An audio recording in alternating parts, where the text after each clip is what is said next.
पहली बात तो ये जैसा आपने पॉइंट आउट किया कि एज बढ़ने के साथ साथ हमारे मसल लॉस होने लगता है एंड दैट्स बुढ़ापा इसी को बोलते हैं। तो अब क्वेश्चन नंबर वन तो ये है कि भाई हम उतने जल्दी बूढ़े ना हो, या बूढ़े हैं भी तो हम स्ट्रांग रहें, इसके लिए क्या करना पड़ेगा। लेकिन आपके सेकंड पार्ट में आपने उसको कनेक्ट कर दिया अपने आप ही कि ये जो बूढ़ेपन में जो जो दिक्कतें आती हैं, मसल लॉस की, ये सब चीजें, इसका कारण प्रोटीन होता है। और प्रोटीन, तीसरा आपने फैक्ट इंक्लूड कर दिया कि प्रोटीन डाइट से नहीं मिलता। तो अब जो दूसरा और तीसरा है कि इससे प्रोटीन की वजह, कमी की वजह से हो रहा है, ये जो है थ्योरी, इस पे थोड़ा हमें देखना पड़ेगा। और तीसरी बात, जो आखिरी बात है कि प्रोटीन हमारे डाइट से नहीं मिल रहा, इसकी वजह से सारा घपला हो रहा है बॉडी में। ये हमारे दिमाग में ये जो प्रोटीन इंडस्ट्री ने फिट कर दिया कहीं ना कहीं, कि हमें लगता है कि आज जो मेरी हालत है वो प्रोटीन की वजह से, और ये जो डाइट से नहीं मिल रहा, ये दिमाग में फिट कर दिया। जिस तरह का कैंपेन करते हैं प्रोटीन का, by the protein shake industry, protein industry, कि इतना प्रोटीन जरूरी है। मैं आपसे पूछता हूँ, कभी दुनिया में कभी सुना आपने कोई भी इंसान प्रोटीन डेफिशिएंसी से मर जाता हो?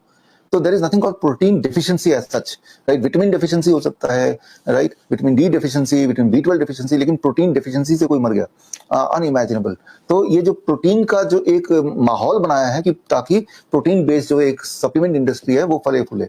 तो अब आते हैं टू द पॉइंट, बात करते हैं कि मतलब यू विल एंड अप, जिस डायरेक्शन में आपने सवाल को रखा, आपने जो पब्लिक के सवाल हैं वही आपने रखे, और इससे आप मानसिकता ये समझिए, पब्लिक के दिमाग में पहले तो ये बिठा दो कि जो भी आज की हालत है आपकी बुढ़ापे की, उसमें प्रोटीन जिम्मेदार का ना होना जिम्मेवार है। और दूसरी चीज बिठा दो, ये आपकी डाइट से पूरी हो नहीं सकती। तो व्हाट नेक्स्ट? वो बोलेगा फिर कैसे हो सकती है? बस इसी चीज का इंतजार है कि वो एक बार पब्लिक पूछे तो सही कैसे हो सकती है, फिर मैं अपना जो डब्बा है प्रोटीन पाउडर वाला, प्रोटीन शेक वाला, वो डब्बा सामने रख दूंगा। लेकिन क्या वो डब्बा लेने के बाद अब आप जवान बन गए? क्या आप अब फिजिकली हेल्दी फील कर रहे हैं? That is a question. वही बेसिक क्वेश्चन पे आते हैं जो आपने शुरू में मैंने बोला था कि 1 महीना एक्सरसाइज किसी ने लिया, क्या वो बहुत हेल्दी फील कर रहा है? क्या उसको कोई एडिशनल और बीमारी तो नहीं आ गई कि अभी तो वो सुस्त फील कर ही रहा था, ऊपर से ब्लड शुगर बढ़ गया प्रोटीन शेक की वजह से, या स्टोन हो गया? अब come to the scientific evidence and करना क्या है। ये बात सच है कि काफी लोगों में जैसे से एज बढ़ती है तो उनको डीजेनरेटिव प्रोसेस शुरू हो जाता है, तो ओल्ड एज की जो बीमारियां हैं, चलने फिरने में दिक्कत, बॉडी में बहुत ज्यादा ताकत नहीं है, ये सब होती रहती है।